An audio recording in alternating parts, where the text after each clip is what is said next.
राधे राधे। जैसा कि आपने देखा कि दुर्योधन बड़ा ही भयभीत है, वह पांडवों की सेना को देखकर बहुत ही विचलित हो गया है। उनकी व्यूह रचना को देखकर वह अपने गुरु द्रोणाचार्य जी के पास जाता है और जिस तरीके से उसका भय उसके चेहरे पे साफ नज़र आता है, तो वह उनके विरोधियों के वीरों के बारे में अपने गुरुजन से कहता है कि वहाँ पे देखिए कौन कौन से वीर हैं, तथा अपनी सेना के भी वीरों के बारे में वह व्याख्या करता है। अब वह कहता है कि अपर्याप्तम तदस्माकं बलम भीष्म भी रक्षिताम पर्याप्तम तिद्मेषाम बलम भीमा भी रक्षिताम। इस प्रकार वह कहता है कि भीष्म पितामह द्वारा रक्षित हमारी वह सेना सब प्रकार से अजय है और भीम द्वारा रक्षित इन लोगों की यह सेना जीतने में हमें सुगमता प्रदान करेगी। हमारे भीष्म पितामह बुजुर्ग हैं, पर वो बहुत ही बलवान व बलिष्ठ हैं। उनसे अच्छे अच्छे सूरवीर सामना नहीं कर सकते हैं, तो हमें डरने की बिल्कुल आवश्यकता नहीं है, क्योंकि हमारी सेना भीष्म द्वारा रक्षित व परिलक्षित है। अनेषु च सर्वेषु या धामा भागमावस्थिता भीष्ममेवाभिरक्षन्तु भवन्तः सर्व एव हि। इसलिए सब मोर्चों पर अपनी अपनी जगह स्थित रहते हुए आप लोग सभी निस्संदेह भीष्म पितामह की हर तरफ से सब ओर से रक्षा करें और उन्हें हर मोर्चे पे मदद पहुंचाते रहें। इस प्रकार यह व्याख्यान वह करता है और कहता है कि सभी वीर भीष्म पितामह को चारों तरफ से हर मोर्चों पर उन्हें सुरक्षित व संरक्षित करते रहें, उन्हें हर मोर्चे पे उन्हें मदद पहुंचाते रहें। यह सब सुनकर भीष्म पितामह तस्य संजनः सर्ष कुशविद्या पितामह सिंहनादन मिनघोच्चे शंखम दद्मो प्रतापवान। उस दुर्योधन के हृदय में हर्ष उत्पन्न करते हुए कौरवों में वृद्ध प्रभावशाली पितामह भीष्म ने सिंह के समान गरज कर जोर से शंख बजाया। यह सुनकर दुर्योधन हर्षित हो उठा। उसने जब भीष्म पितामह के द्वारा बजाए हुए शंख को सुना तो उसके अंदर एक नया जोश आ गया। सारी सेना में एक हर्ष की लहर दौड़ गई। ततः शंखाच्च वैश्यस प्रणवानक गुमो मुखा सहसा भयमंत सशब्दस्तुमो लोहभत। इस प्रकार शंख बजने के बाद ढोल नगाड़े घड़ियाल आज बहुत तेज से बजने लगे और वीर जितना भी वहाँ पे वीर था सब में एक प्रसन्नता की लहर दौड़ गई। उनके अंदर एक बिजली की तरह क्रांति ने दौड़ना शुरू कर दिया और पूरे ब्रह्मांड में वो घड़ियाल शंखों की आवाज़ तेज सुरों में सुनाई देने लगी। हरिकृत्ते महत्स्कंधे स्थितो माधव पांडवश्च दिव्यो शंखोपदुम्मत।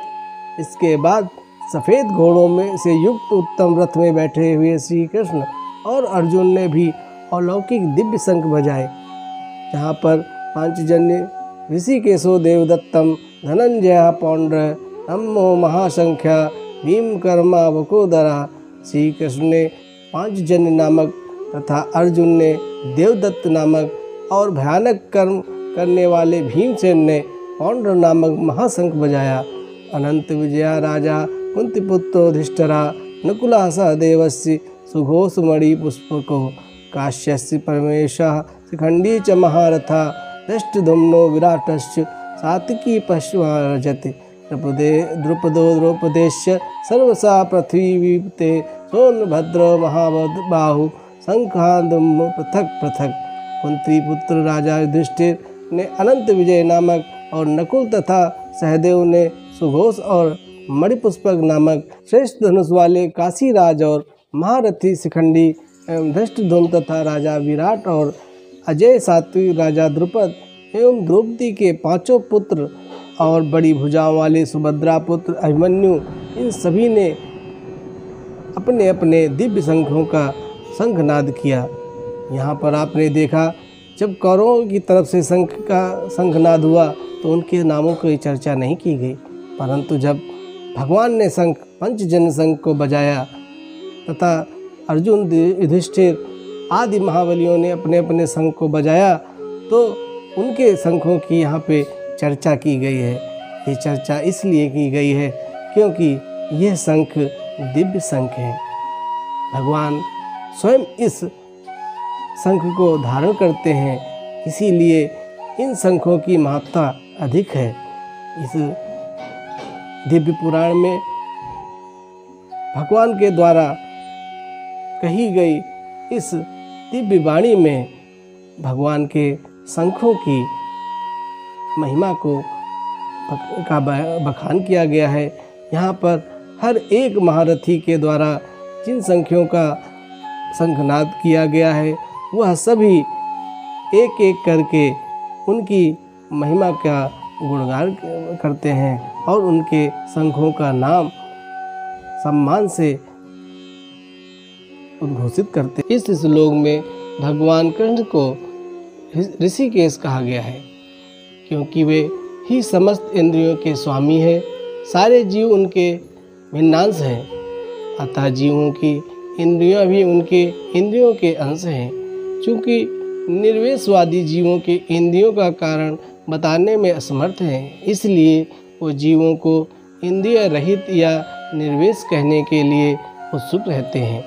भगवान समस्त जीवों के हृदयों में स्थित होकर उनकी इंद्रियों का निर्देशन करते हैं, किंतु वे इस तरह निर्देशन करते हैं कि जीव उनकी सरल ग्रहण कर ले और विशुद्ध भक्त की इंद्रियों का तो वे प्रत्यक्ष निर्देशन करते हैं।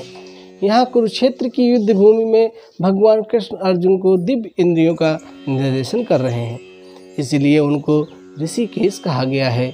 भगवान के विविध कार्यों के अनुसार उनके भिन्न भिन्न नाम हैं। उदाहरण इनका एक नाम मधुसूदन भी है क्योंकि उन्होंने मधु नाम के असुर को मारा था। वे गौओं के तथा इंद्रियों को आनंद देने के कारण गोविंद कहलाते हैं। वसुदेव के पुत्र होने के कारण इनका नाम वासुदेव है। देवकी को माता रूप में स्वीकार करने के कारण इनका नाम देवकी नंदन है। वृंदावन में यशोदा के साथ बाल लीलाएं करने के कारण यशोदा नंदन कहलाते हैं। अपने मित्र अर्जुन का सारथी बनने के कारण पार्थ सारथी कहलाए। इसी प्रकार उनका एक नाम ऋषिकेश भी है क्योंकि उन्होंने कुरुक्षेत्र में युद्ध स्थल में अर्जुन का निर्देशन किया, इसलिए ऋषिकेश कहलाए। इस श्लोक में अर्जुन को धनंजय कहा गया क्योंकि जब इनके बड़े भाई को विभिन्न यज्ञ संपन्न करने के लिए धन की आवश्यकता थी तब इन्होंने अपने भाई की सहायता की। इसी प्रकार भीम बकोदर कहलाए क्योंकि जैसे वे अधिक खाते हैं उसी प्रकार वे अतिमानवीय कार्य करने वाले बलवान और बलिष्ठ हैं। जैसे हिडम्बासुर का वध, अतः पांडवों के पक्ष में श्री कृष्ण इत्यादि के विभिन्न व्यक्तियों द्वारा विशेष प्रकार के शंखों को बजाया जाना युद्ध करने वाले सैनिकों के लिए अत्यंत प्रेरणादायक था। विपक्ष में ऐसा कुछ न था, न तो परम निर्देशक भगवान श्री कृष्ण थे, न ही भाग्य की देवी श्री थीं। अतः युद्ध में उनकी पराजय पूर्व निश्चित थी। शंखों की ध्वनि मानो यही संदेश दे रही थी।